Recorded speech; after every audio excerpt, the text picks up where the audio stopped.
সত্যিকারের মুমিনের এক নাম্বার গুণ হলো আল্লাহর নাম শুনলেই ভিতরে কম্পন শুরু হবে, ভয় ভীতি শুরু হয়ে যাবে। আল্লাহর নামের সামনে কোনো অন্যায় করা যাবে না। আল্লাহর নামের মোহাব্বত দিলের ভিতরে, ছেলের মোহাব্বতের চাইতে বেশি আল্লাহর মোহাব্বত, বিবির মোহাব্বতের চাইতে বেশি বিবির মোহাব্বতের চাইতে বেশি আল্লাহর মোহাব্বত, মা বাবার মোহাব্বতের চাইতে বেশি আল্লাহর মোহাব্বত, এমনকি নিজের জীবনের মোহাব্বতের চাইতে বেশি আল্লাহর মোহাব্বত। আরো জোরে কর। দুই নাম্বার গুণ, আল্লাহ পাক রব্বুল আলামিন বলেন, ইন্নামাল মুমিনুনা আল্লাযীনা ইযা যুকিরাল্লাহু ওয়াজিলাত কুলুবুহুম ওয়া ইযা তুলিয়াত আলাইহিম আয়াতুহু যাদাতহুম ঈমানা। দুই নাম্বার গুণ হলো, যে সমস্ত ঈমানদারের সামনে আল্লাহর কালামের তিলাওয়াত হইলে, আল্লাহর কালাম কুরআনুল কারীমের তিলাওয়াত শুনলে তাদের ঈমান বাড়ে। যে সমস্ত ঈমানদারের সামনে আল্লাহর কালামের তিলাওয়াত হইলে, অর্থাৎ তার কানে আল্লাহর কালামের তিলাওয়াতের আওয়াজ লাগছে, কুরআনের তিলাওয়াত শুনলে ঈমান বাড়ে। প্রত্যেক সমস্ত মুমিনের হালত এমন নয়। যারা সত্যিকারের ঈমানদার, যার ভিতরে এই ঈমান আছে, মেসের কাঠি যদি বাড়ি দেন মেসের সাথে জ্বলবনি না জ্বলতো না? যদি বারুদটা ফিতলা তাহেতে জ্বলবো না বালা থাকলে? যে সমস্ত ঈমানদার সত্যি যার ভিতরে ঈমান আছে, আল্লাহর কালামের তিলাওয়াত শুনলে তার ঈমান বাড়বে। ঈমান বাড়া বা কমা এটা আমরা বুঝবো কিভাবে? বুঝার সুরত হলো, ঈমান তো এমন এক দৌলতের নাম, চোখে দেখা যায় না, স্পর্শও করা যায় না, তাহলে বাড়ে বা কমে কেমনে বুঝবো? যদি মনে করেন আপনি কুরআনুল কারীমের তিলাওয়াত শুনলে আপনার কাছে বড় ভালো লাগে, আল্লাহর কালাম শুনলেই মনের ভিতরে অত্যন্ত একটা শান্তি আসে। কালাম যারা তিলাওয়াত করে, কুরআনুল কারীমের হাফেজ আলেম উলামা যারা কুরআনুল কারীমের খেদমত করে, মসজিদ মাদ্রাসা ইসলামের সাথে সম্পৃক্ত, ওইগুলো দেখলে যদি আপনার ভালো লাগে, বুঝবেন দুই নাম্বার গুণ আছে। ইন্নামাল মুমিনুনা আল্লাযীনা ইযা যুকিরাল্লাহু ওয়াজিলাত কুলুবুহুম ওয়া ইযা তুলিয়াত আলাইহিম আয়াতুহু যাদাতহুম ঈমানা ওয়া আলা রাব্বিহিম ইয়াতাওয়াক্কালুন। সত্যিকারের ঈমানদারের তিন নাম্বার গুণ, আল্লাহর উপরে ভরসা রাখবে। ভরসা কার প্রতি বেশি? আরো জোরে। যেই দুনিয়ার জমিনে যে যত বড় শক্তিশালী হোক না কেন, আল্লাহর চাইতে ক্ষমতা কারোর নাই। যে যত বড় দয়ালু হোক না কেন, আল্লাহর চাইতে দয়ালু কেউই নাই। সর্বহালতে ভরসা রাখবো কার উপরে? আরো জোরে। এই যে আল্লাহর উপরে যে ভরসা, এটার একটা ব্যাখ্যা হলো সর্বহালতে আমি আল্লাহর প্রতি খুশি। অনেক মানুষ ঈমানদার, কিন্তু দেখা যায় সাতের ক্ষেত যদি দান একটু বেশি হয়, তাহলে নিজে আল্লাহ আমার দেহে না। জোরে কর। আরেকজনের হুতে টেকা বেশি কামায়, নিজের হুতে কম কামায়। নামাজ বললে কি তৈব? আল্লাহ দুই নিয়ত করে। নাই? আর একটু জোরে কর না। আল্লাহর ব্যাপারে যদি এই জাতীয় শব্দ ব্যবহার করে, আর নামাজ পড়লে কোন রইব? ঈমানের তো নাই।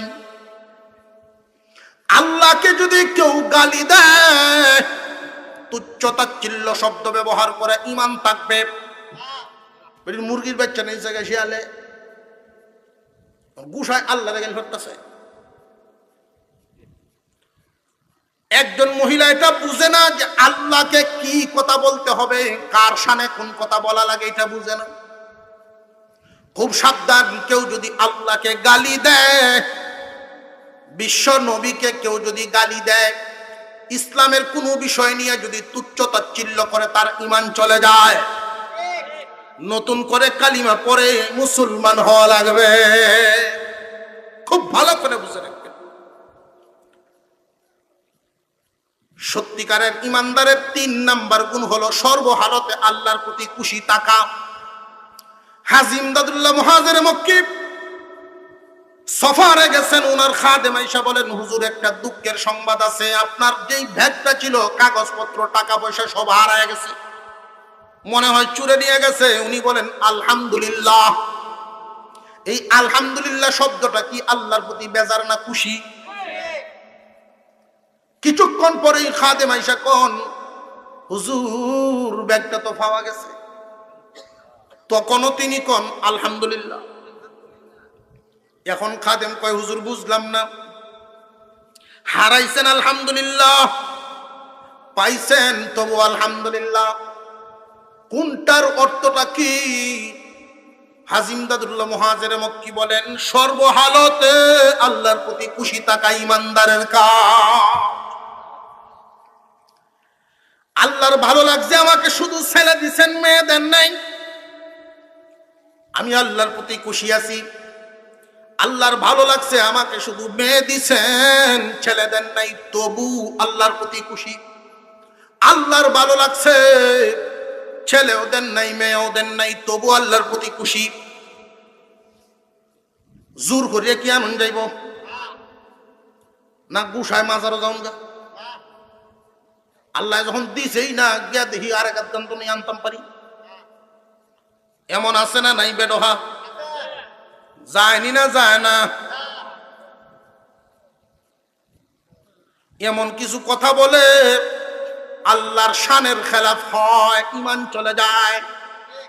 খুব সাবধান। 1 নাম্বার গুণ হলো আল্লাহর ভয় ভিতরে রাখা।